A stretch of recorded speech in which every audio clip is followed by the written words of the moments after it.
Zambia has gone without rain in the past months for weeks at a time. The estimated planted area of 2.2 million hectares. Of this total, approximately 1 million hectares has been destroyed by this drought. Crops are struggling to survive in Zambia. Every day, Peter Shamapondo goes to check on his maize, and every time he comes out here, he worries. All crops have been destroyed. There's nothing good to look at in the fields. Hunger will kill us. President Hakainde Hichilema says the drought, brought on by El Nino and also blamed on climate change, will affect more than 1 million households. We hereby declare the prolonged drought spell as a national disaster and emergency. No, there's hunger in the district, in the sense that people did not crop anything. The rains went before the harvest time, or before the crops were ripe. So there was completely no harvest because of the rains that were not enough. Yeah, the season this year has really affected our community in the sense to say we had no end of the harvests from our crops. So then that mostly our women are eating fruits, and now that the fruits have dried, it's really a problem to our people. They just eat wild fruits, which are also going off. There are some wild fruits that are around. They just eat once in a day, basically that. Cancer has really hit us bad. But because in my case I had planted, usually I used to plant 30 kgs. This year I had planted 70 kgs. Immediately I finished top dressing, the rains went. So we are really affected. So in short, what she's saying is that they started plowing and they cultivated, but as the crops grow at a certain height like this, everything was destroyed. So they're very excited and very happy for the food supply that has been brought. The famine has affected the church in that at times people, instead of going to church, they start looking for food. It is not only the kids that do come to fetch for food, but they are even sent by their parents to get some leftovers from the university, the leftovers that are left by the students. Yes. If that is not done, meaning that family will go, no food for the night.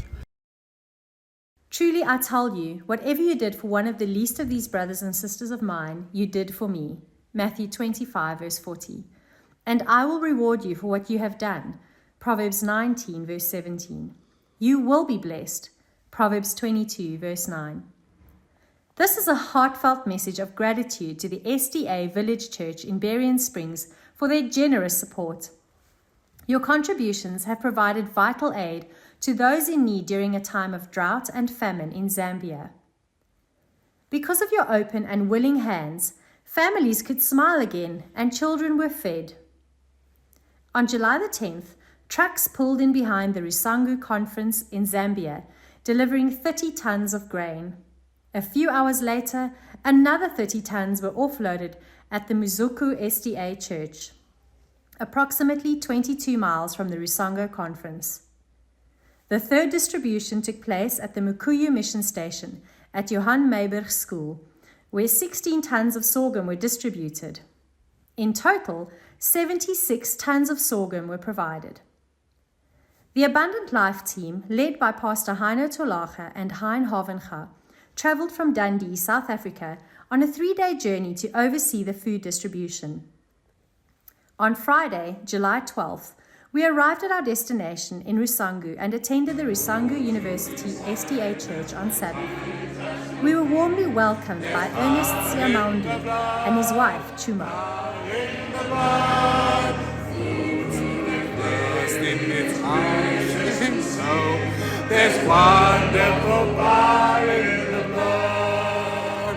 I'm standing in front of Rusangu SDA Church. We came here yesterday all the way from South Africa. And, we're very thankful for Village Church to make this opportunity available for the people in Zambia.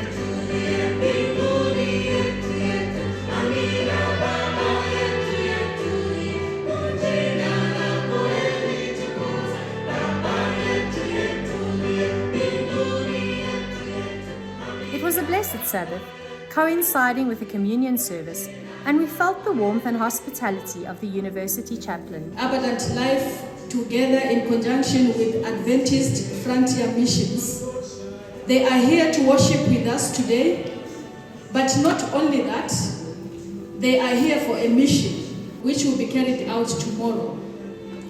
Tomorrow they are going to be distributing some aid. They have come to distribute an aid that has come from the village church in Barren Springs, USA. This aid has been specifically targeted or pinpointed and picked for the South Zambia because of the famine that we're experiencing.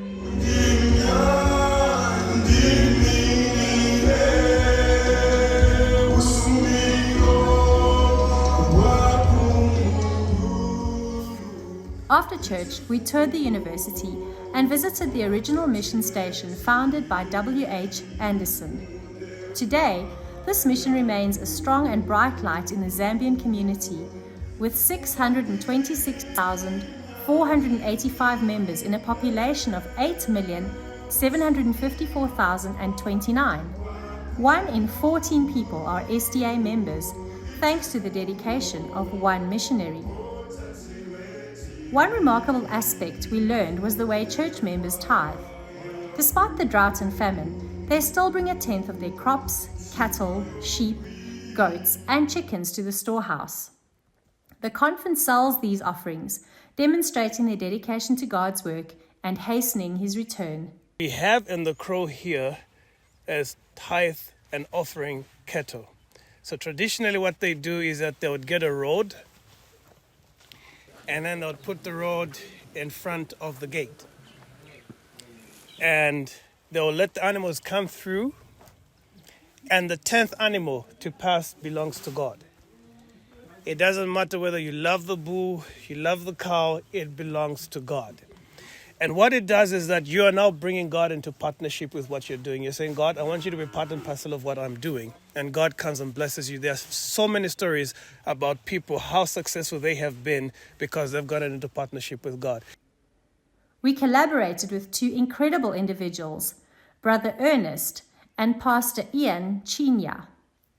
They knew the people and the villages, acting as intermediaries, organizing and communicating with the villagers for us. On Sunday morning, July 14th, food was loaded onto a truck and transported to an open field for easy access by surrounding villagers. On Monday, the church in Mazuku opened and bags were distributed. This effort was not just about feeding the poor, but also a testament to the caring nature of the SDA community. It was a witness to our love and care for our neighbors. Each household had previously registered with the village chief, and the names of every head of household were listed. This list was digitized to ensure no duplications. The bags were then distributed according to the registered households.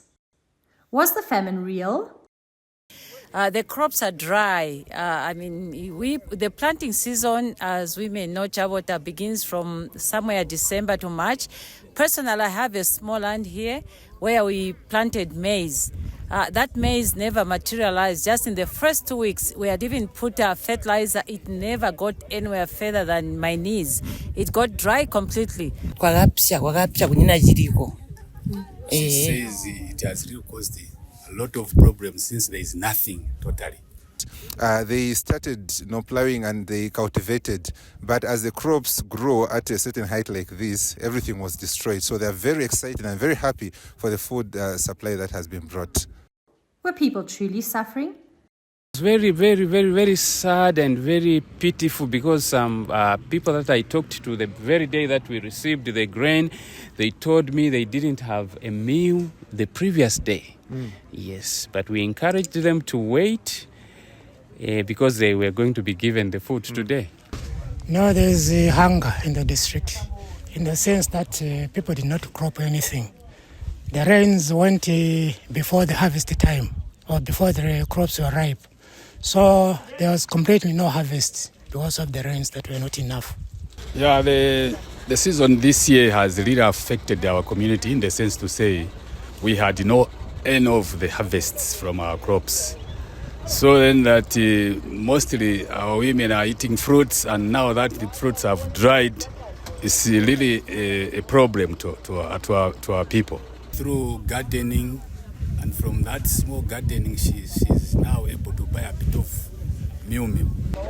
I believe that the average salary for the people here is how much? To those that are getting from social cash transfer, they get at 400, and that is maybe in 2 weeks' time, in 2 months' time. And 400 kwacha. So what are the people actually eating at the moment? Some people are depending on wild fruits. Those who are managing to buy, they buy maize from Food Reserve Agency, which is a government department that supplies maize. Mm-hmm. So a bag is costing 330. Then plus transportation, it goes up to 350 kwacha per bag. So people, they are really in a bad situation. Some people, they just eat once in a day. Some, they can even go 2 days without a meal. Did this food make a significant impact? This food that you have brought, sir, to the community will help them very much, and I would say they are happy. You think all the people sitting here are all in need of food here? Very much. In fact, there are more who are coming here. Mm-hmm. And I should also talk to say it is either the food won't be enough to our people, since there are many. Yes. But then for this that we have already seen, I would say our people have really appreciated. Mm. This is a very welcome gesture to this community. The sorghum that you have brought, apart from just being food, is going to, whatever bag we get, whatever amount we get, is going to go a long way in providing food to the communities around here. And it's nutritious. You know, the traditional food here is white maize, which doesn't even stay long. But with sorghum coming, we really thank you. Thank you for the effort you have made. We really thank you for coming all the way just to give aid to this community. May God continue blessing you. Yes, it will make an impact, because people who don't have something to eat, at least now when you give them, maybe they'll have food for 2 weeks than what they are doing now, because sometimes they don't have food, they struggle. I think it will make an impact, a big impact. It's very difficult for me to find words to tell the impact that this is going to have. You know, even the people that I talked to when I came last week to receive the food, I can't find the words to express their appreciation for what the people of God have done to give them the food. It's very difficult to find the food. I think it's beyond, to find the words to express their appreciation. It's beyond words. So we actually have planned that at least each household at a minimum should receive a bag of grain. Yes.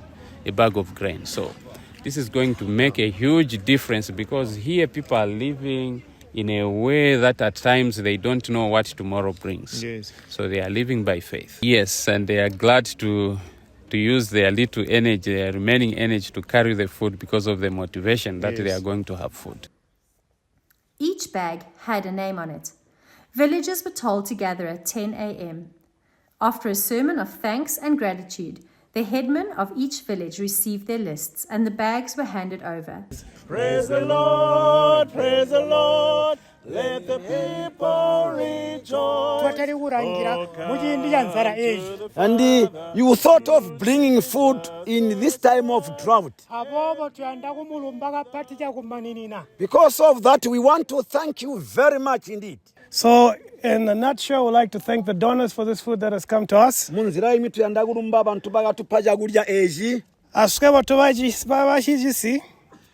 us, the villagers, we really appreciate and thank you for your coming to receive this food.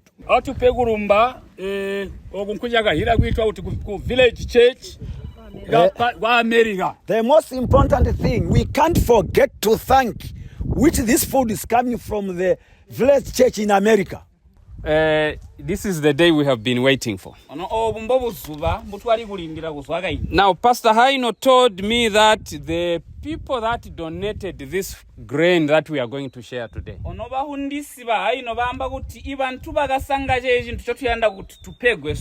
Is a group of church members from America. And an SDA church called Village Church. We have no words. We run out of words. We are so thankful.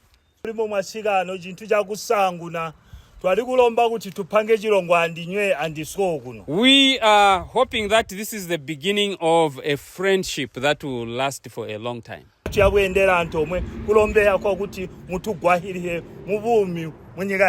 are asking that whenever possible, you may even just pass by just to check on us, even if you are not bringing aid. There was excitement, tears, and heartfelt thanks.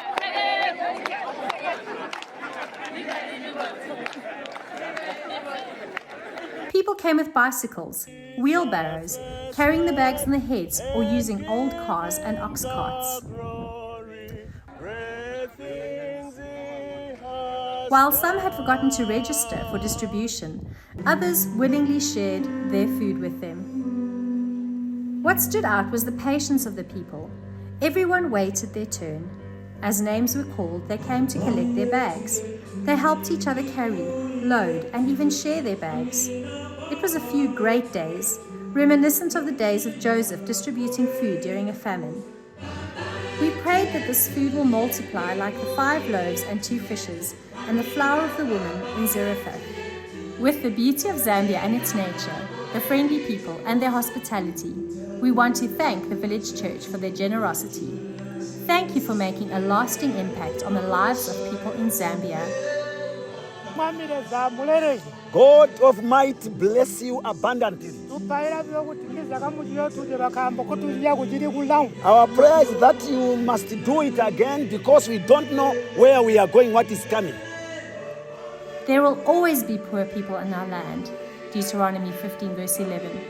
Don't tell them, go in peace, keep warm and well fed. James 2 verse 16. Whoever is kind to the poor lends to the Lord. Proverbs 19 verse 17. Therefore I command you to be open-handed. Deuteronomy 15 verse 11. Anyone who has food should do the same. Luke 3 verse 11. Share your food with the poor. Proverbs 22 verse 9. Do something about their physical needs because that is good. James 2 verse 16. God upholds the cause of the oppressed and gives food to the hungry. Psalm 146 verse 7. For I was hungry and you gave me something to eat. Matthew 25 verse 35. Truly I tell you, whatever you did for one of the least of these brothers and sisters of mine, you did for me. Matthew 25 verse 40. And I will reward you for what you have done. Proverbs 19 verse 17. You will be blessed. Proverbs 22 verse 9.